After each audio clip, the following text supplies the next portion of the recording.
Tomemos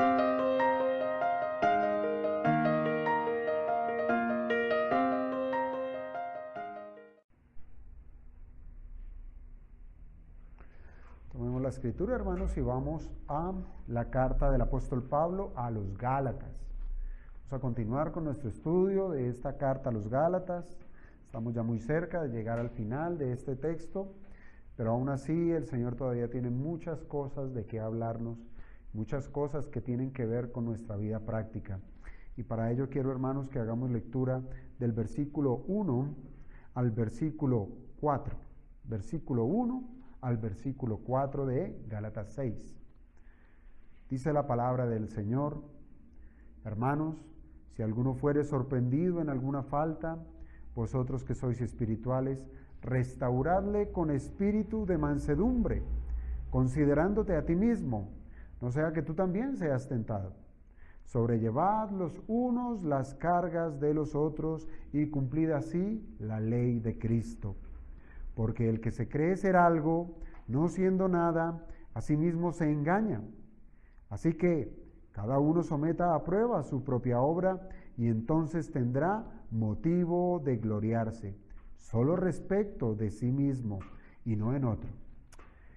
Padre bendito, te damos gracias, Señor, por esta porción que pudimos hacer lectura en esta mañana.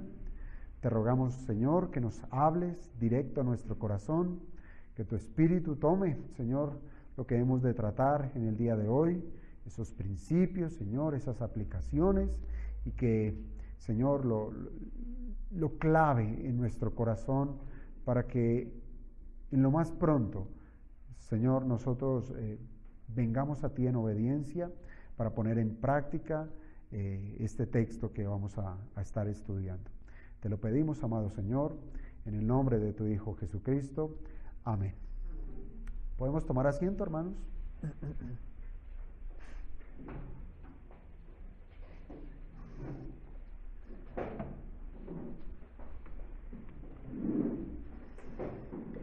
Hace 8 días nosotros tuvimos la oportunidad de estar abordando un tema que nos brindaba esta carta y tenía que ver, o tiene que ver, con un pecado que a la hora de la verdad cada vez es más visible en medio de la iglesia, en medio de los cristianos. Y es cuando, hermanos, hay una estimación mayor de lo que nosotros debiéramos tener cada uno. Tenemos una medida de entendimiento más alta de lo que debiéramos tener. Y eso la Biblia llama que es pecado. Y dentro de lo que nosotros pudimos estar estudiando, hermanos, el apóstol Pablo, él estuvo haciendo un llamado sumamente urgente a la iglesia para que no se desviara en ese pecado de la presunción. Ese es el pecado tratado hace 8 días, el pecado de la presunción, cosa que nos puede llevar a muchos a hacernos inútiles. El pecado de la presunción lo que hace es eso, hacernos inútiles. ¿Por qué? Porque definitivamente debilita nuestros brazos para que les sirvamos a nuestros otros hermanos. La presunción nos inmoviliza, hermanos, para ayudar a los demás. Y no hay nada más desastroso, no hay mayor desdicha que ser engreídos con las debilidades de nuestros hermanos. Hermanos, nosotros podemos pasar de largo sin tener la más mínima misericordia en los asuntos de los demás. Y suele pasar. Somos tan insensibles, nos volvemos tan insensibles y fríos que podemos pasar de largo, como lo hicieron aquellos de la parábola del buen samaritano, que pasaron de largo de este hombre que estaba en necesidad. Pero aquí el apóstol Pablo nos ha llevado a un margen mayor de cualquier necesidad material. Nos ha llevado a un margen tan distante como lo es el pecado, que es la mayor necesidad que tiene cualquier hombre, entre ellos nosotros los cristianos. Y hasta allá, hasta ese lugar, nosotros debemos llegar para ser de ayuda a nuestros hermanos débiles en la fe. Pero con respecto, hermanos, de nosotros creernos más de lo que verdaderamente somos, con relación a ello, la soberbia hará de las suyas y en lugar de manifestar el carácter de Cristo, en lugar de que nosotros expresemos a Cristo con nuestra vida, pues lo que vamos a estar es dejando que sea nuestra carne la que se evidencie.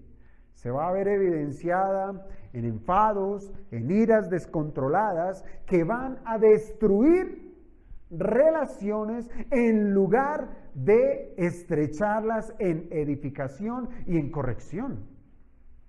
Hermanos, Pablo cerró el versículo 3 diciendo del pecado del orgullo, más exactamente del pecado de la presunción, que éste resulta siempre en un autoengaño. La presunción resulta en ello, en un autoengaño. Pues como cristianos debemos saber que ninguno es superior a otro. Ninguno. Todos somos iguales a los pies de la cruz de Cristo. Somos pecadores. Todos somos pecadores, que por la gracia de Dios nos fue conferido el perdón de nuestros pecados. Pero aún así, todos pecadores. Esa es la realidad de nuestras vidas.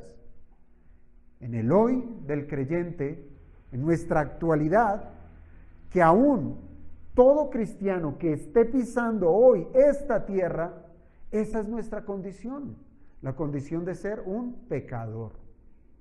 Ese es nuestro presente. Pero claro que, hermanos, claro que, siendo pecadores, pero con la gloriosa virtud de haber sido perdonados,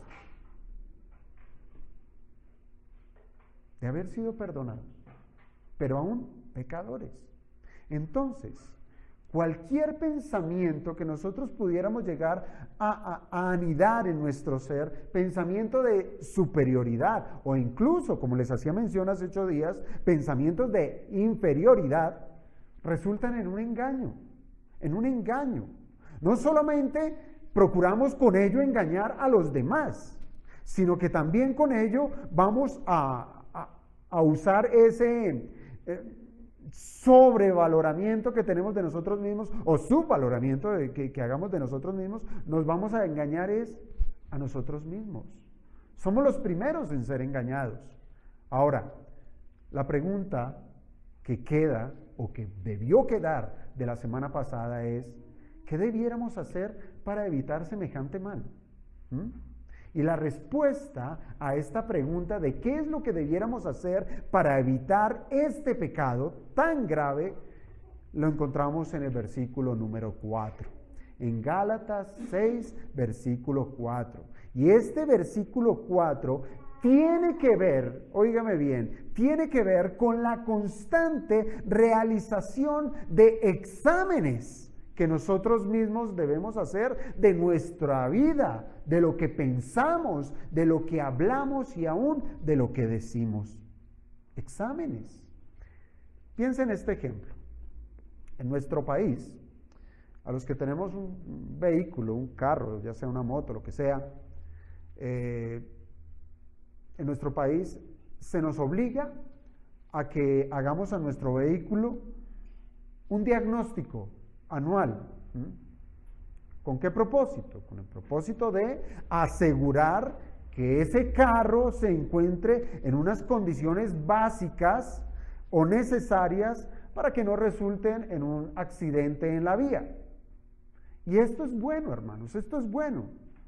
Pues no a muchos no a muchos les interesa de sí mismos estar haciendo mantenimientos a su vehículo. Pues el pensamiento es, desde que funcione, pues no importa que salga humo negro, no importa que le suene incluso hasta la pintura. Pero sí es necesario este tipo de exámenes. Fíjense, un examen siempre va a ser bueno. Un examen siempre va a ser útil para medir la condición de algo o la condición de alguien. Y según sea, hermanos, el resultado, pues se tendrá información objetiva para poder hacer los ajustes necesarios. ¿Acaso cuando usted va al médico y el médico le remite a hacer ciertos exámenes, eso no o más bien, llega a ser útil cuando los resultados nos instan a tomar ciertas decisiones, ya sea a tomar un tratamiento o a tomar ciertos medicamentos, o si le fue bien, a decir, gloria a Dios, no estoy enfermo. Pero pensemos en otro ejemplo. En cada uno de los años que nosotros tuvimos la oportunidad de estudiar, ya sea en colegio, ya sea en universidad o en cualquier otro tipo de proceso educativo, lo más usual es que nosotros fuimos evaluados de parte de los maestros. ¿Para qué? Para comprobar si realmente nosotros entendimos esos conocimientos que nos dio el maestro.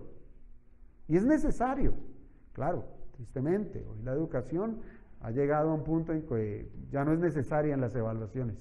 No estresemos a los muchachos, no estresemos a los niños con ese tipo de presiones, un examen, una evaluación. No, eso es lo que pasa hoy en día, pero es sumamente necesario. Pero cuando tratamos con el tema espiritual, cuando tratamos con temas espirituales, la cosa ya no es tan fácil, ya no es tan sencilla.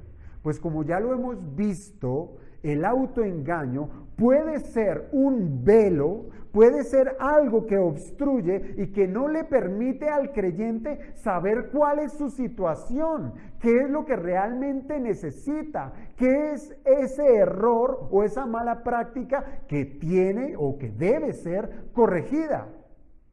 Estamos autoengañados, hermanos.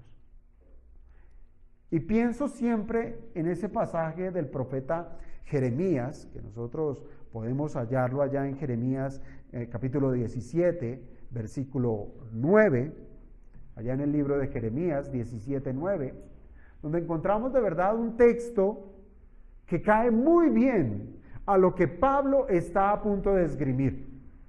Jeremías 17, 9, mire lo que dice allí: engañoso es el corazón más que todas las cosas. Ese es el corazón del hombre, engañoso, más que todas las cosas. Pero no queda allí el texto. Además dice, y perverso, ¿quién lo conocerá? Es tremendo este versículo. ¿Por qué? Porque esta es la escena típica de una persona que está autoengañada. Es una persona autoengañada. Pues de muy dentro de cada quien, nosotros tenemos una naturaleza que nos insta ¿a qué? A pecar. Es decir, es un enemigo que cada quien tiene allí en su corazón.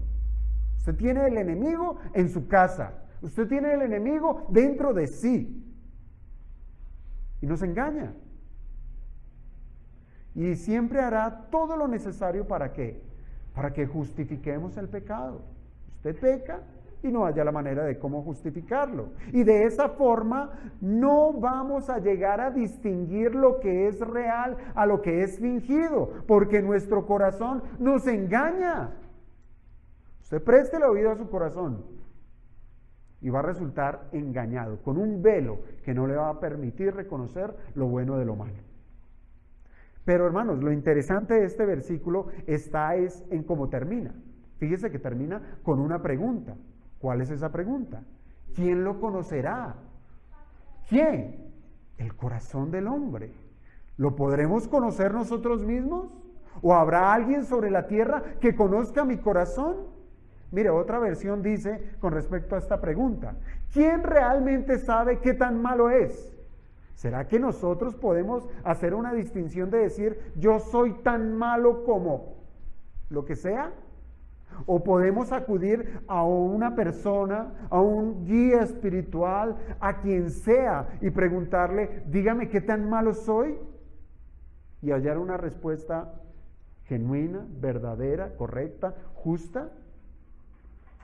Hermanos, ¿acaso esta pregunta la podemos resolver buscando entre los hombres que son iguales que nosotros, que tienen un corazón igualmente engañoso? Mire lo que dice el verso siguiente, del versículo 10 de Jeremías 17. Allí está la respuesta. ¿Quién lo conocerá? ¿Quién conocerá el corazón malo del hombre? Dice el verso 10.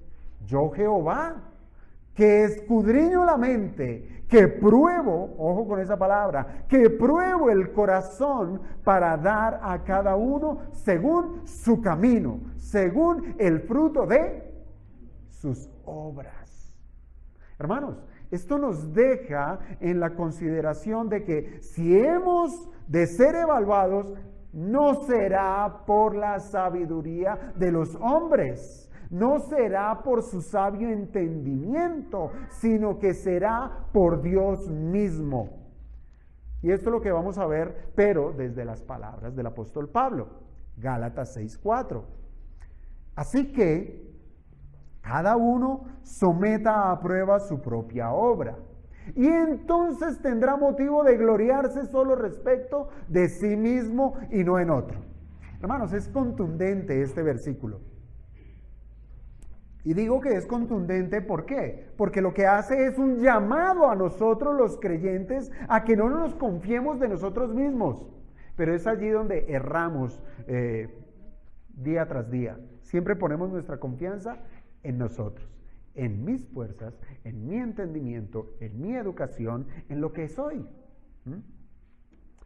Pero aquí nos está diciendo es que no pongamos nuestra confianza en nosotros mismos, pues fácil es caer en un estado de falsa piedad. ¿Engaño? Falsa piedad. ¿Cuándo? Cuando nos enorgullecemos en decir que somos más espirituales que otros. Allí viene el craso error. Nosotros ya vimos cómo el estado de vanagloria nos puede atar las manos para ser siervos de Dios y de nuestros hermanos. Entonces, es aquí donde este versículo 4 va a tomar la relevancia de ser presentado como una herramienta que nace es de la gracia de Dios, hermanos. Es palabra de Dios y es gracia de Dios que debe ser útil para nosotros. ¿Para qué? Para que podamos formar un concepto verdadero de lo que están produciendo nuestras obras. ¿Cuántas veces hemos cogido nuestras obras? Hemos mirado y decir, ay, qué bueno soy, ¿sí? Mire, ayudé a fulano, ayudé a sutano, le dije, le instruí, lo que sea. Pero realmente hemos evaluado eso con la verdad. ¿Realmente esas obras son genuinas, dignas de justicia? ¿Puede ser verdaderamente importante, hermanos, el autoexaminarnos? Hermanos, si la Biblia lo dice, como lo presenta allí en este versículo 4, es porque así es. Es sumamente importante autoexaminarnos. Y será con seriedad y con disciplina, hermanos, que nosotros debemos estar evaluando nuestra vida. Pues así lo dice, cada uno someta a prueba su propia obra. Ahí no dice, cada uno someta a prueba la obra de su hermano, la obra de su vecino, sino su obra. Y lo primero que quiero que tratemos, efectivamente, es que el autoexamen o la autoevaluación se trata de un mandamiento, Pero antes de presentar el mandamiento en sí, quiero que miremos es cómo comienza este versículo 4. Y comienza de una manera muy particular. ¿Por qué? Porque el apóstol Pablo dice, así que, hermanos, nosotros debemos empezar a aprender a darle la relevancia a cada una de las palabras que encontramos en las Escrituras, porque dicen mucho. Incluso así que. El así que lo que hace es buscar unir lo dicho previamente en el versículo 3 y unirlo con el versículo 4. Entonces, si el versículo 3 nos hablaba del pecado de la presunción, puede llevar al cristiano a autoengañarse, pues qué mejor, hermanos, qué mejor que empalmarlo con este versículo 4, donde nos insta a saber la manera de cómo evitar semejante mal. Y para ello Pablo nos dice que, así que, esto significa, hermanos, que el autoexamen contrarresta el pecado de la presunción. El autoexamen contrarresta el pecado de la presunción. Hermanos, es una manera muy cortés, pudiéramos decirlo, de llamar a cada quien a que mire lo que está haciendo. Eso es lo que nos llama ahorita la Escritura, a que miremos lo que estamos haciendo y que tenga cada quien los criterios necesarios. ¿Para qué? Para poder evidenciar si lo que hizo está bien o si lo que hizo está mal. Para eso es el examen, para eso es la evaluación. Esta debiera ser siempre, hermanos, siempre nuestra forma de terminar el día. ¿Sí o no? Yo creo que esto debería estar dentro de nuestro programa diario. Esta debiera ser la fórmula de cómo terminar un día, evaluando nuestro obrar, evaluando todo lo que hicimos, evaluando todo lo que dijimos, evaluando aún lo que llegamos a pensar en ese día. Y en lo que respecta, hermanos, al mandamiento de los deberes que tenemos con nuestros hermanos débiles, que ese es el contexto donde se nos presenta este versículo 4, hermanos, es justo, es más que justo que nosotros reflexionemos en nuestras acciones. La pregunta que no pueden faltar: ¿fuimos verdaderamente sensibles a las necesidades de nuestros hermanos? Debiera estar, ¿cierto?, en nuestra evaluación. ¿Fuimos sensibles a las necesidades de nuestros hermanos? ¿Estuvimos interesados en llevar sus cargas? Y todo esto ya lo estudiamos, hermanos. ¿Hemos orado por ellos? Y si mi hermano pecó, ¿qué hice? ¿Qué hice para traerlo a los pies de Cristo? ¿En qué grado? ¿Qué grado yo usé esos dones que Dios me dio para ponerlos al servicio de su iglesia? Serían muchas otras preguntas, hermanos, las necesarias para hacer una evaluación de nuestro día, para evaluar nuestro día. Solo en lo que respecta, con estas preguntas, con nuestros deberes con los hermanos débiles. Imagínense con el resto de relaciones que tenemos durante el día. Fíjese, Pablo terminó el verso 3 con la posibilidad del autoengaño, así es como lo presenta. Y es entonces, es allí donde nunca debiéramos olvidar esas palabras que conectan el versículo 3 con el versículo 4, es decir, con el así que. Pues ante nuestra responsabilidad como creyentes, siempre, siempre nuestras obras deberían ser guiadas, o más bien, seguidas por el así que. Usted obra, usted hace, usted piensa y lleve en contexto esas expresiones. Así que, queriendo decir que no nos debemos quedar con el concepto que tuviéramos nosotros mismos o que nosotros mismos hemos elaborado. Pues recuerde desde las palabras de Jeremías, nuestro corazón es engañoso y es perverso. Y si usted hizo una evaluación conforme a su corazón, que es engañoso, imagínese cómo será el resultado de ese examen. ¿Usted pasó? ¿Le fue no más de bien? Hermanos, no nos confiemos en que hemos hecho bien las cosas. No se confíe en eso, no se confíe. Pues fácil es ser autoengañado, muy fácil. Y para evidenciar la prueba de nuestra obra, Pablo, óigame bien a esto, no está sugiriendo, él no está diciendo que es una opción, que es una probabilidad, que si quiere o no. Él lo que está haciendo es dando un mandamiento. El que manda, él manda a que nos evaluemos. Es un mandamiento, hermano. Es decir, que cada vez que usted no hace una autoevaluación de su vida, pues está pecando por desobediente. Por desobediente. Entonces, hermanos, lo primero que debemos de notar, ya con el mandamiento que nos presenta el versículo 4, es que se trata de una responsabilidad de carácter personal. Es una responsabilidad personal. ¿Por qué? Porque allí bien dice, cada uno, ¿sí? Cada uno. Y como ustedes pueden ver, no se trata de estar buscando el beneplácito de los demás, ¿sí? Sino en la intimidad. Cada quien, cada uno. No debemos depender de lo que, el concepto del otro, de qué es lo que dice la gente de mí.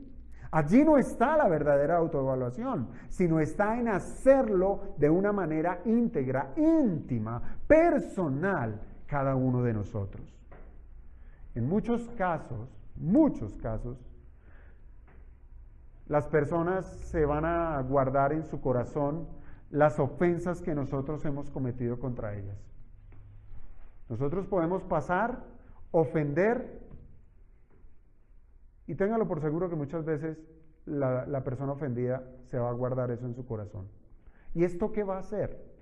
Esto va a hacer que nuestra confianza en la forma en que nosotros llegamos a actuar con esa persona que ofendimos, pero que no nos dimos cuenta, pues esa confianza en lo que yo hice va a madurar, se va a robustecer. Vamos a decir, como no dijo nada, entonces estuvo bien lo que hice, ¿cierto? Y ahí comienza el autoengaño, Hermanos, ¿qué tanto hemos de depender del concepto de otra persona para evaluar nuestro comportamiento?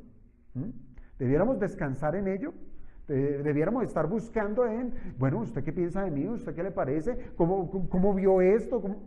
¿Qué tanto? Hermanos, piensen esto.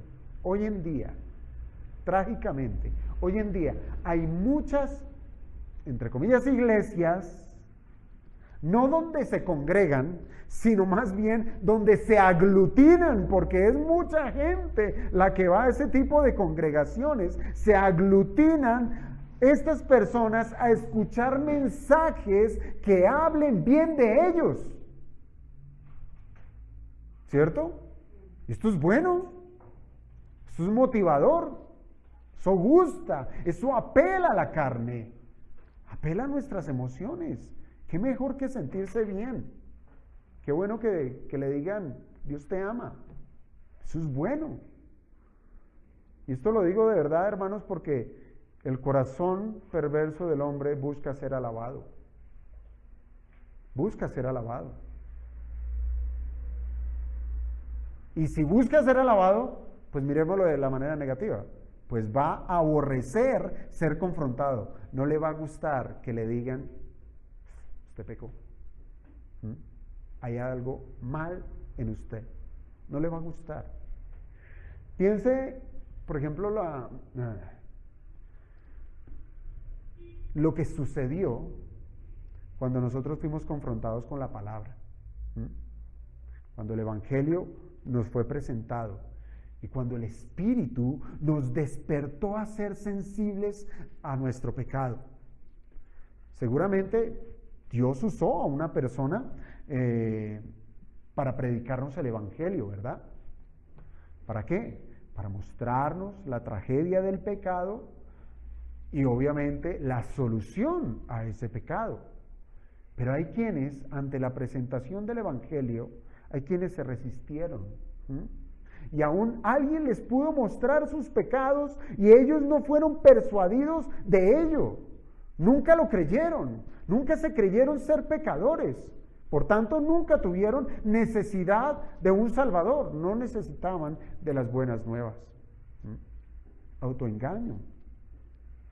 La necesidad del Evangelio solo llegó a ser real en nuestra vida cuando cada quien experimentó que era un pecador, cuando fue sensible al pecado, cuando todos esos años de miseria espiritual ya cobraron un peso sobre sus lomos de una manera que se hacía densa la vida, cuando se experimentó el pecado, cuando entendió que era un deudor delante de Dios. Y de ahí es donde viene la primer bienaventuranza. Bienaventurados los pobres en espíritu. No hay mayor felicidad para el corazón de un hombre cuando se sabe pecador, cuando se sabe lo arruinado que está espiritualmente. Cuando se mira en el espejo de la Escritura, del Evangelio, que él es un miserable digno de muerte. Bienaventurado aquel. Y esto mismo, hermanos, lo podemos nosotros evidenciar en la vida de los creyentes, ya después de haber sido salvos. Pues si es por buscar la satisfacción de otros o en otros, muy seguramente la vamos a encontrar. Muy seguramente. Y aunque hayamos obrado mal en contra de algún hermano, pues inmediatamente nuestro corazón engañoso nos puede llevar a hacer dudar de si nuestro actuar fue verdaderamente injusto. Es decir, pues, sí, pareciera que me pasé con el hermano, pero en últimas no creo. No, era necesario hacerlo, era necesario decirlo, era necesario lo que sea. Buscamos justificar nuestras malas obras. Y aunque va a ser muy necesario que los demás en su momento nos lleguen a decir que hicimos mal, que obramos mal, hermanos, tengan cuidado, tengan cuidado. Pues si no estamos convencidos de haber obrado mal, ¿qué pasará? Hallaremos las maneras de justificar nuestro pecado. Puede llegar un hermano y decirle, hermano, usted pecó en esto. Y el otro inmediatamente levanta una muralla y dice, no, sí hice esto, pero ¿tuve qué? ¿No tenía de otra? ¿Justificar su pecado? No está convencido, está engañado. Piense también en la expresión cada uno, que nos presenta aquí Gálatas 6:4, cada uno, que es una manera de limitar o de limitarnos a qué, a que cuidemos es nuestro corazón antes que el de los demás. Me refiero que pongamos nuestra mirada primeramente en mi causa, en mi problema, antes de yo poder ir a poner mis ojos en los problemas de los demás. Podemos convertirnos en policías espirituales, buscando las fallas de los demás, y dejamos nuestro propio corazón como un convicto sin supervisión. ¿Cierto? Eso es lo que pasa. Entonces, si nos volvemos expertos en mirar, de juzgar al hermano, pero jamás juzgamos nuestro corazón. Y es un convicto con las puertas abiertas de su cárcel. Recuerden las palabras del Señor allá en Mateo 7:3, cuando Él dijo, ¿y por qué miras la paja que está en el ojo de tu hermano y no echas de ver la viga que está en tu propio ojo? Esto ya lo comenté en una predicación pasada. Por eso es que quiero más bien ilustrar esto con lo que le pasó a David. Piense en el rey David.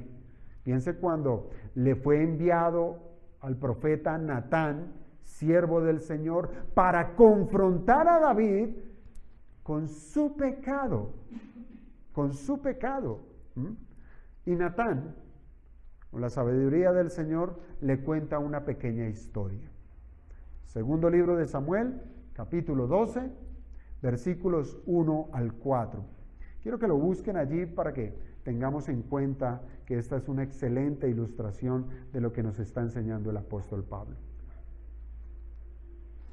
Segundo de Samuel, capítulo 12, versículos 1 al 4. Dice la Escritura, está la historia que le cuenta Natán a David. Le dice, rey, había dos hombres en una ciudad, el uno rico y el otro pobre. El rico tenía muchas ovejas y vacas, pero el pobre no tenía más que una corderita que él había comprado y criado, la cual había crecido junto con él y con sus hijos. Comía de su pan, bebía de su copa y dormía en su seno, y era como una hija para él. Vino un viajero a visitar al hombre rico, y éste no quiso tomar de sus ovejas ni de sus vacas para preparar comida para el caminante que había venido a él, sino que tomó la corderita de aquel hombre pobre y la preparó para el hombre que había venido a visitarlo. Y hasta allí llega la historia. Pero ¿qué sucede? ¿Qué respuesta hubo en el corazón de David? Pues efectivamente, David hizo una evaluación. ¿Pero qué evaluó? El caso ajeno, no el de él. La evaluación de David estuvo en primera instancia, no fue la de su propio corazón. Eso no fue lo primero que él identificó. Él no evaluó su corazón, sino que evaluó y juzgó con ira, deseando la muerte de aquel hombre rico. ¿Autoengaño? Por eso, hermanos, es tan importante que nos consideremos a nosotros mismos primero, sabiendo que tenemos entre varios enemigos a nosotros mismos. Y antes de ser osados y querer evaluar la vida de los demás, debiéramos hacerlo nosotros mismos. Poner nuestro corazón, poner nuestras obras al escrutinio de si fueron justas o no. Eso en primer lugar. Tener en cuenta que la evaluación tiene que ver primeramente con nosotros mismos. Y lo segundo, hermanos, que debemos prestar atención a este mandamiento de la autoevaluación es el sujeto de evaluación. Me refiero, ¿qué es lo que se evalúa? Y se nos dice aquí que sometamos a prueba nuestras obras. Son las obras el sujeto de evaluación. Pero ojo con esto.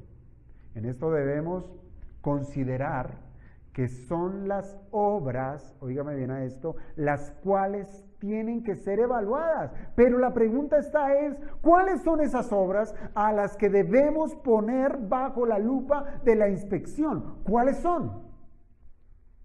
Las que ven los demás, las que hago en privado, las que tienen que ver con mis hermanos, no los impíos, las del trabajo no, las del colegio no, las de adulto. Los niños no deben tener en cuenta sus obras. Bueno, dentro de esto, hermanos, podemos encontrar varios escenarios. Y cuando habla de nuestras obras, son todas nuestras obras. No importa en la edad en que nos encontremos. No se mide género, no se mide estatura, no se mide idioma, no se mide religión, no se mide ni siquiera en qué condición económica usted se encuentre. Todos debiéramos evaluarnos. Pero claro, la carta apunta a creyentes. Y dentro de esto, hermanos, como les digo, vamos a encontrar diferentes escenarios en el momento de decir cuáles son esas obras a las cuales debemos nosotros someter a prueba. Y siendo el primer escenario, es que no haya obras que evaluar. Eso es un escenario. Que usted llegue al final del día y diga, que bueno, me puedo ir a dormir porque no tengo nada que evaluar. ¿Por qué? No hice nada. No hay obras que evaluar. Pero el segundo es si esas obras provienen del fruto del Espíritu. Hay obras, pero que provienen del fruto del Espíritu. Y en tercer lugar están aquellas obras, hay obras, pero que provienen de las obras de la carne. Y con esto ya estamos muy familiarizados, porque dedicamos muy buen tiempo para explorar el fruto del Espíritu, las obras de la carne. Pero pensemos en esto. La palabra que está usando aquí el apóstol Pablo para obra tiene que ver con la expresión práctica de lo que se cree. Eso es una obra. La expresión práctica de lo que se cree. Por tanto, hermanos, ¿qué está involucrando Pablo cuando habla de observar, de evaluar nuestras obras? ¿Qué está teniendo en mente? La fe. lo que creemos. El concepto de la fe está intrínsecamente en esa palabra obra. Y fíjense que eso es lo que dice Santiago en su carta, Santiago capítulo 2, versículo 14. Santiago 2, 14. Él dice: hermanos míos, ¿de qué aprovechará si alguno dice que tiene fe y no tiene obras? ¿De qué le aprovecha decir que tiene fe pero no tiene obras? ¿Podrá esa fe salvarle? Tremendo, ¿no? Santiago 2:14. Pero más adelante, este mismo Santiago, allí mismo, en el versículo 17, él dice: así también la fe, si no tiene obras, es muerta en sí misma. Porque la fe verdadera obra. La fe verdadera obra. Y fíjense que, hermanos, que estas palabras están dentro de un contexto, de un caso particular que expuso Santiago, cuando se tiene conocimiento de la necesidad, de una necesidad particular de un hermano y no se hace nada al respecto. ¿Se acuerdan? Santiago dijo: si un hermano o una hermana no tienen ropa y carecen de sustento diario y uno de ustedes les dice: vaya en paz, caliéntense y sacíense, pero usted no les da lo necesario para su cuerpo, para suplir esa necesidad, ¿de qué les sirve? ¿De qué les sirve? Hermanos, Santiago está haciendo una pregunta que debe estar también en nuestras evaluaciones, en nuestras propias evaluaciones, y es: ¿mi fe tiene obras? ¿Mi fe tiene obras? ¿Lo que digo creer lo he puesto por obra? Hermanos, este es un buen punto de partida, ¿cierto? Para hacer nuestra evaluación diaria. ¿Mi fe tiene obras? Y algunos llegarán al punto quizás de cuestionarse: ¿tengo fe? Y es bueno saberlo, es bueno saberlo. Debiéramos nosotros inspeccionar qué tanto de lo que decimos creer lo ponemos por obra, qué tanto. O simplemente podemos llegar a tener una fe que es netamente de labios para afuera, donde la profesión queda solo en eso, en palabras y ningún tipo de acción. Solo bla, bla, bla y nada de obras.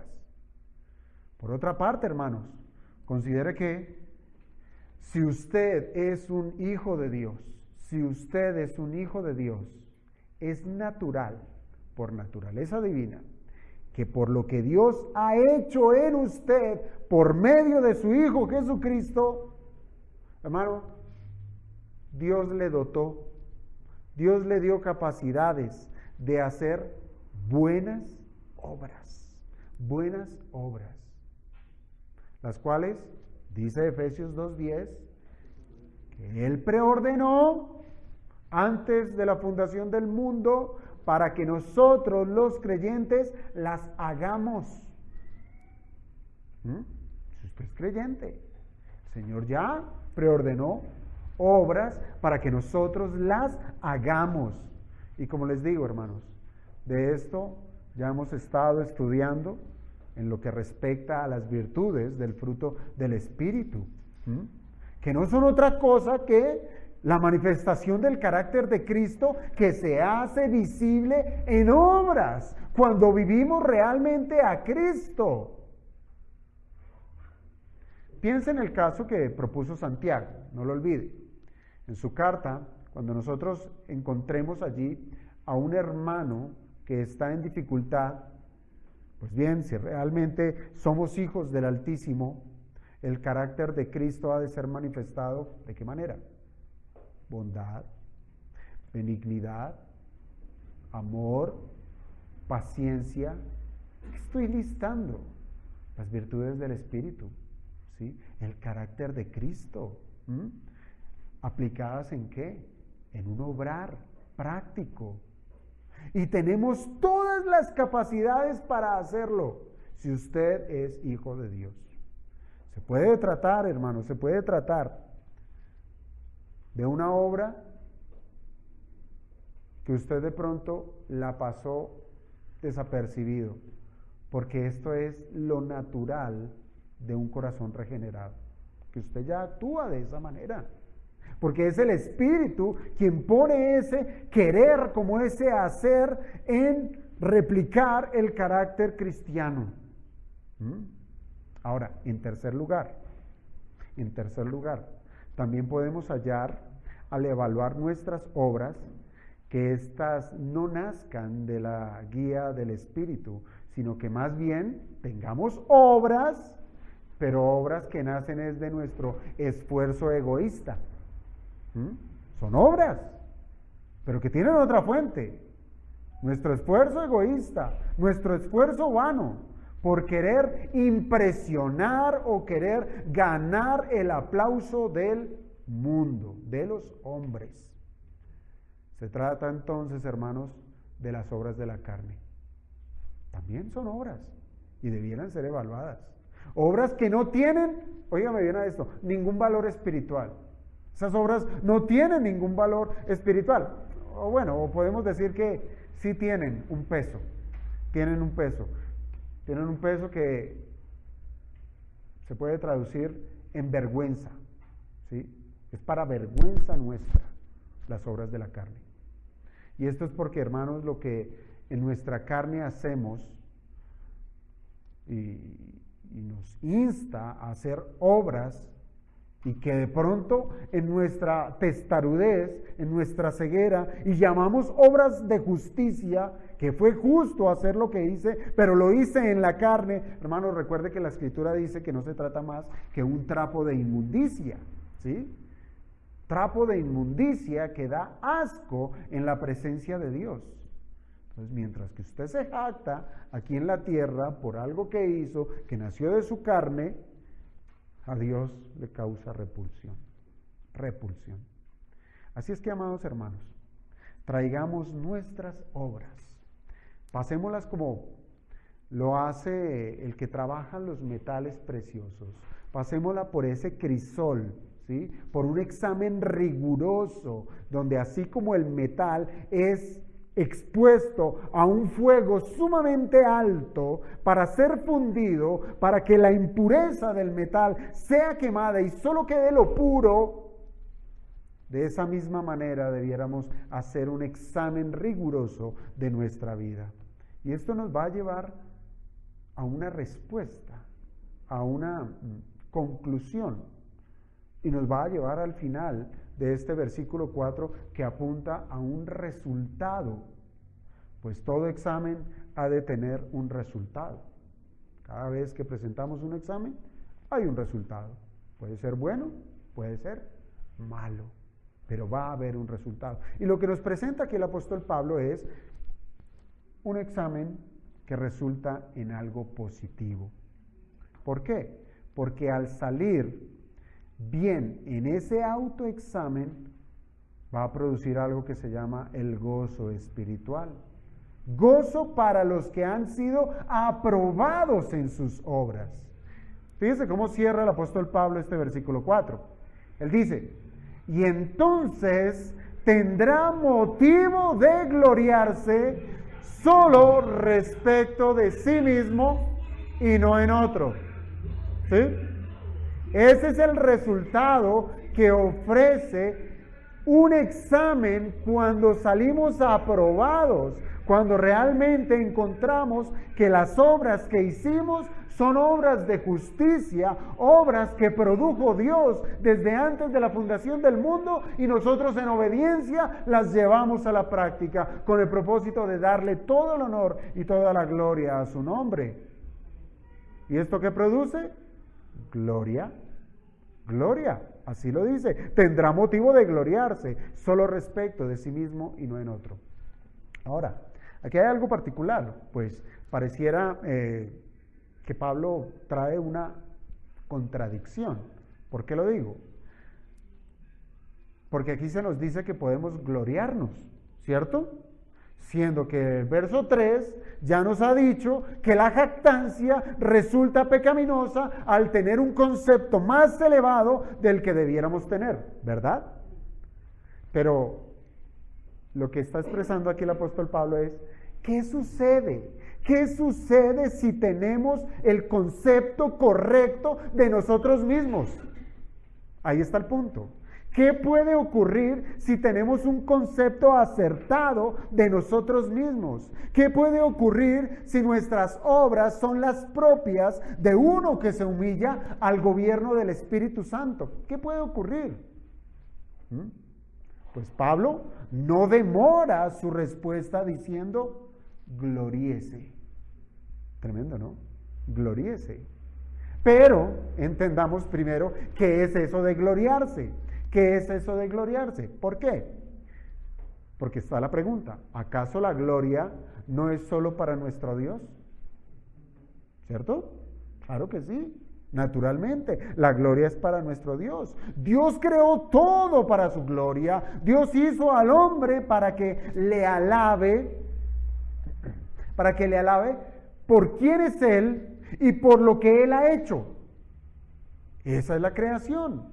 Él nos hizo al hombre para que reconozcamos su valor. Nosotros como hombres debemos reconocer su buen nombre, debemos reconocer su buena reputación que le precede a Dios. Entonces, podemos decir que hay una gloria menor para los hombres. La verdad, no.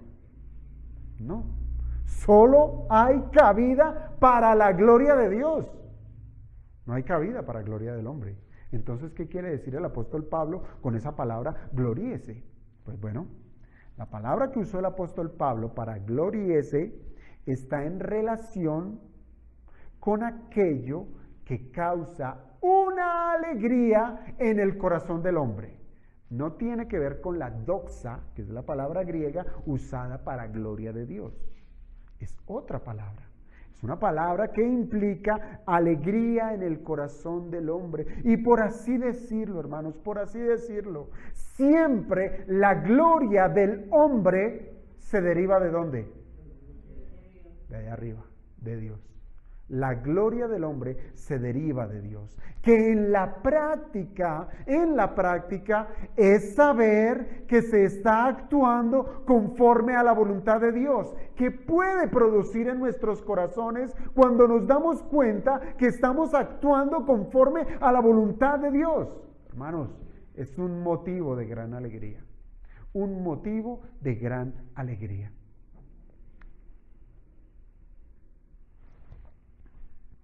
Y no se trata de una jactancia pecaminosa, no, más bien tiene que ver con reconocer que Dios está obrando en cada creyente. Esto es magnífico, hermanos. Es reconocer que Dios nos está llevando a hacer todo aquello que es conforme a su bendita voluntad. Fíjense cómo lo estoy diciendo. No es reconocer lo bueno que soy yo para hacer cosas buenas. No, sino es reconocer que Dios está impulsando mi vida, empoderándome con su palabra y con su Santo Espíritu a hacer lo que para mí es imposible, su voluntad, ser obediente. Esto produce alegría. Se trata de un gloriarse. Fíjese, la palabra gloria es como de enaltecer, un gloriarse humilde. ¿Sí? Humilde. Es un gloriarse no vanaglorioso. ¿Y esto es por qué? Esto es porque ha encontrado en sí mismo la medida exacta de lo que cada quien es, de lo que él es, de lo que yo soy. Y para ello, hermanos, debemos ser advertidos que nuestra regla de comparación no son los hombres, no son los demás hombres. Para lo cual el apóstol dice, gloríese solo respecto de sí mismo y no en otro. Es decir, no ponga su mirada comparativa en otro pecador como usted, sino mire sus obras y en ellas gloríese. Es decir, que después de haber evaluado sus obras y haberlas encontrado que son correctas y que fueron bien hechas, no tiene por qué llegar a compararse con ninguna otra persona. ¿Cierto? Caso opuesto fue lo que hizo ese fariseo, el de la parábola, ¿recuerdan? Que comparó sus buenas obras con aquel publicano que tenía al lado. Eso es una gloria vana. En eso no hay gloria. Más bien hay eso, vanagloria, vanagloria. Una gloria hueca. Pues, ¿qué beneficio habrá en compararnos con otro pecador como yo? ¿Qué beneficio podemos hallar? Si todos somos pecadores. Así es que, hermanos, además de exponer nuestra verdadera condición en nuestro caminar cristiano, una buena evaluación de nuestra vida ha de traer el tan anhelado gozo de sabernos aprobados haciendo lo que nuestro Señor nos ha mandado. Allí hay gozo, verdadero gozo, verdadero gozo. ¿Qué tanto nos hemos gozado hasta el día de hoy, hermanos? ¿Qué tanto hemos podido experimentar de esta alegría inefable? Seguramente, hermanos, de pronto usted no ha percibido que ha actuado bien. Quizás lo ha hecho.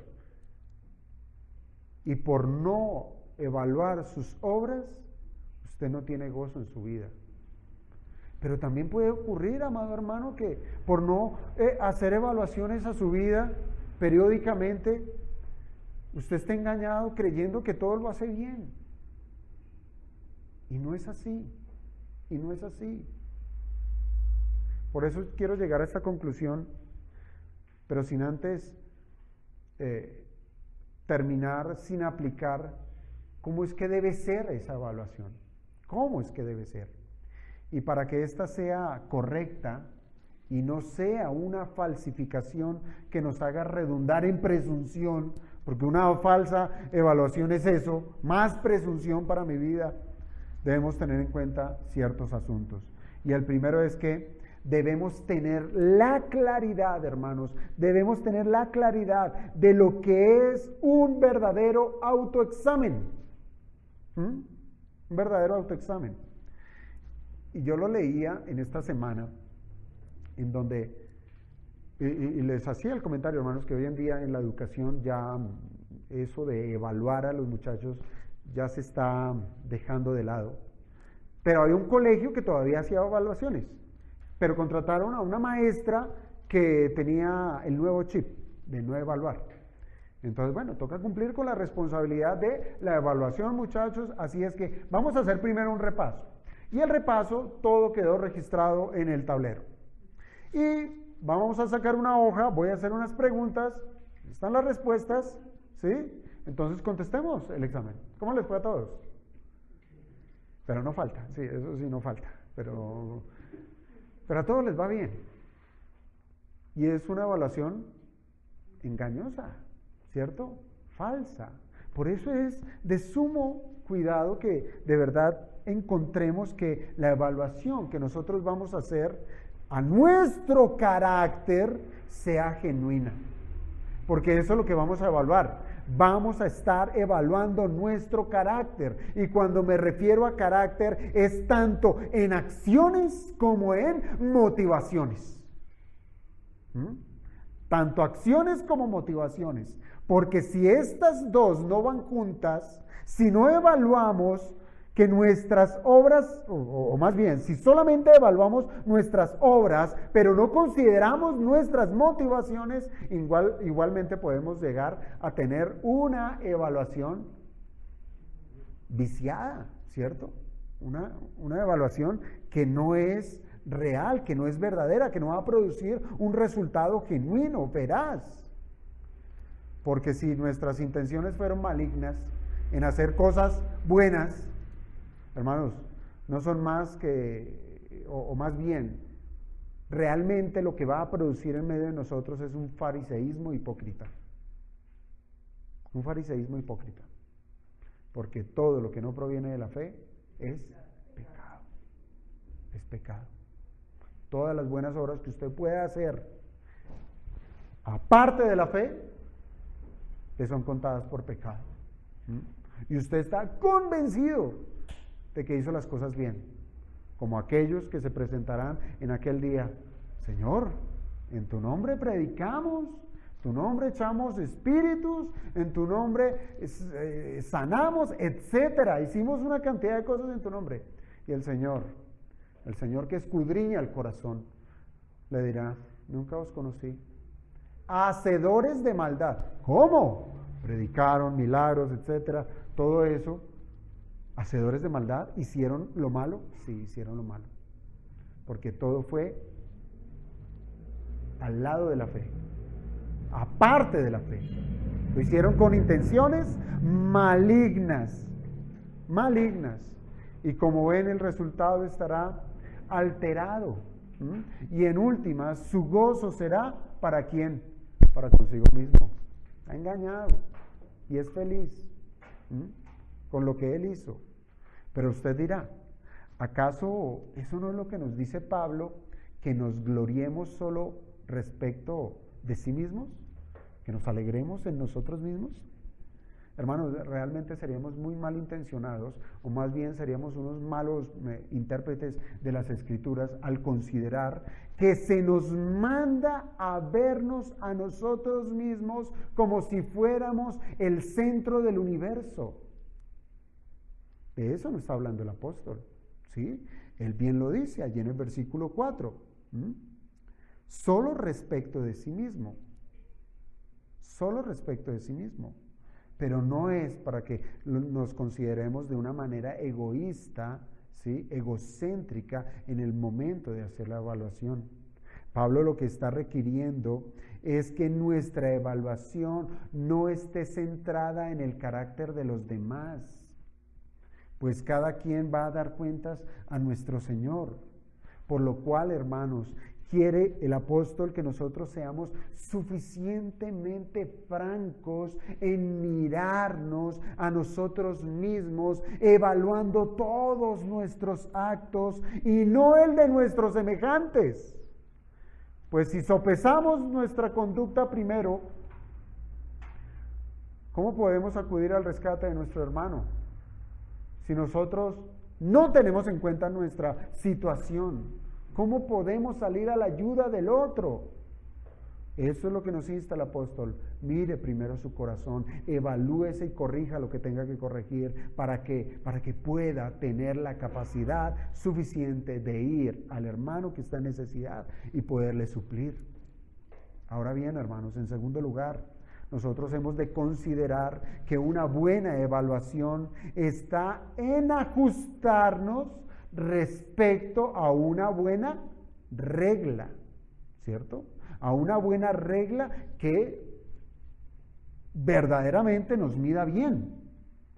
Entonces, la pregunta será, ¿usaremos lo que a nuestro parecer es justo, a lo que a nuestro parecer es bueno, es decir, lo que hemos elaborado como regla de vida? ¿A eso apelaremos para medirnos, para hacer nuestra evaluación? ¿A lo que a mí me parece? Y en esto está, ¿serán las leyes de los hombres?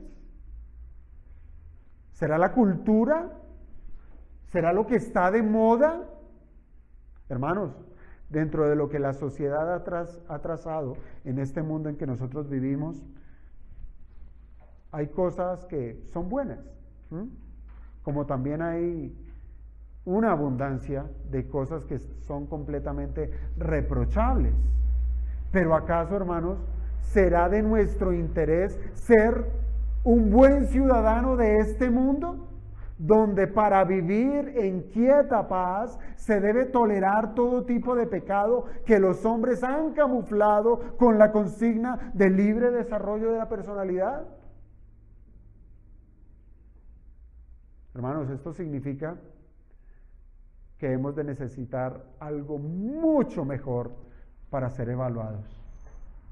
Las leyes de los hombres son falibles. Las leyes de los hombres están corruptas por el pecado. Que sí, que en muchos grados ayudan a contener la maldad en este mundo. Pero cada vez vemos que la ley es más permisiva, que en lugar de contener, extiende más una permisividad para que el hombre malo haga lo que mejor le parece. Entonces necesitamos una regla mejor. Y yo les propongo, ¿qué tal nuestra conciencia? ¿Qué tal nuestra conciencia? ¿Será que sí? ¿Será que no? ¿El Señor se equivocó en darnos una conciencia? Y ciertamente, hermanos, la conciencia es eso. Es una capacidad que Dios ha dado a los hombres para que podamos discernir entre lo bueno y lo malo. La conciencia la da Dios. Pero aún, óigame esto, aún la conciencia de los hombres ha sufrido con la caída en el pecado, a lo cual podemos sucumbir en el mal al considerar a lo bueno malo y a lo malo bueno. Estos son los que se hacen sabios en su propia prudencia. Entonces, hermanos, ¿la conciencia la debiéramos considerar? Sí y no. Partiendo de la medida de que la conciencia es falible también. Falible. Al punto que hay muchos que cuando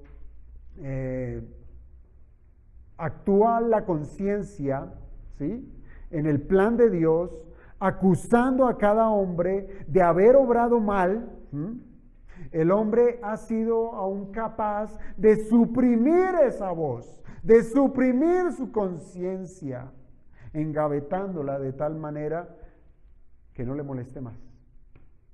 Y allí quedó su conciencia. Claro, no quiero desvirtuar la importancia que tiene la conciencia en una verdadera evaluación de nuestras vidas, porque tiene que ser parte.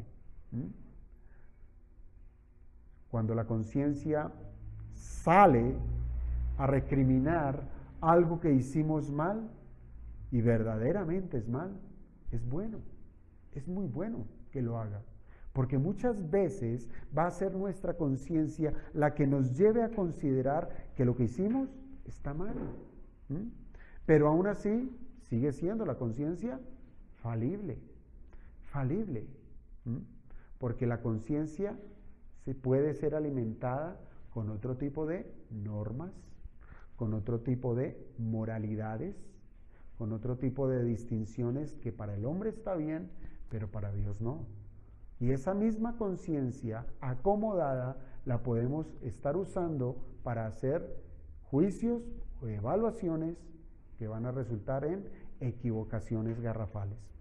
Así es que una evaluación adecuada, si usted lo considera, tiene que ser una evaluación que sea justa y que sea fiel a la verdad.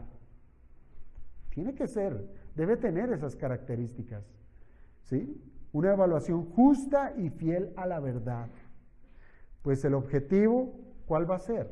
Va a ser el de encontrar si las obras que nosotros hicimos son verdaderamente propias de la fe. Son propias de la fe. Entonces debemos procesar este examen a la luz de una regla que nos inste a ver nuestras obras conforme a lo que decimos creer, a nuestra fe. Y para eso está la Biblia, la palabra de Dios. No hay nada más sabio, no hay nada más recto, no hay nada más santo que el consejo de Dios. Y hoy lo tenemos en nuestras manos, ¿cierto? Con la palabra de Dios se pueden hacer leyes humanas, y ciertamente se han hecho leyes de todo orden para que la sociedad pueda mantenerse en un equilibrio, ¿sí?, moral, y gozar así de cierta quietud. Pero hermanos, también la palabra de Dios es la que debe alimentar a nuestras conciencias. Nuestra conciencia debe ser cargada con la palabra de Dios. ¿Para qué? Para que los dictámenes de nuestra conciencia sean correctos, sean justos, sean verdaderos. Entonces, la Biblia debe ser nuestra más alta y única regla para examinarnos. Para examinarnos. Será por la Biblia, hermanos, que nosotros vamos a saber si estamos haciendo lo correcto. Solo por la Biblia. Bien dijo el salmista: ¿con qué limpiará el joven su camino? ¿Qué necesita? ¿Qué necesita? ¿Quedarse en la casa? ¿Qué necesita? Que lo comprendamos por su edad, que lo comprendamos por, qué sé yo, por la etapa de vida que está viviendo. ¿Con qué limpiará el joven su camino? Con guardar tu palabra. Por eso me impacta un texto de Deuteronomio cuando el Señor insta a que se congreguen a todos los hombres, mujeres y niños, a que se reúnan, se congreguen para tener temor de Dios y que aprendan de Él. Hermanos, Pablo consideró que un ejemplo práctico, que para participar de la mesa del Señor era necesario un autoexamen. Y lo recordamos cada vez que nosotros celebramos la cena del Señor. Pues de no hacer un autoexamen y de venir con una despreocupación y con un concepto erróneo de nosotros mismos, hermanos, nos volvemos culpables por no haber discernido el cuerpo y la sangre del Señor. Eso por la ausencia de un examen genuino. Y este es un ejemplo de aplicación. Pero el llamado que nos hace el apóstol Pablo es a que diariamente nos estemos examinando en toda área, todas nuestras obras, todas nuestras obras. Cuando nos exponemos a la Escritura, hermano, créalo, es Dios quien escudriña nuestra mente y quien prueba nuestro corazón para dar a cada uno su camino. ¿Según qué? El fruto de sus obras. Ya lo había dicho desde el Antiguo Testamento. Y ahora nos lo reafirma desde Gálatas 6:4. Así es que, amado hermano, si al día de hoy usted no ha examinado su vida, es tiempo que lo haga. Es tiempo. Porque usted puede llegar incluso a sorprenderse de considerar hacerse una pregunta mayor. ¿Seré salvo? Y es bueno. Es muy bueno. Y aún como creyentes debiéramos hacernos esa pregunta. ¿Sí? Tenerla allí, sacarla. ¿Seré, Señor? ¿Seré que soy salvo? ¿Seré uno de tus redimidos? Pareciera que no, Señor, porque no he obrado conforme a tu justicia. Y el Señor responderá para dar a cada uno según su camino. Que el Señor nos ayude, hermanos, a practicar esta gran verdad. Vamos a orar.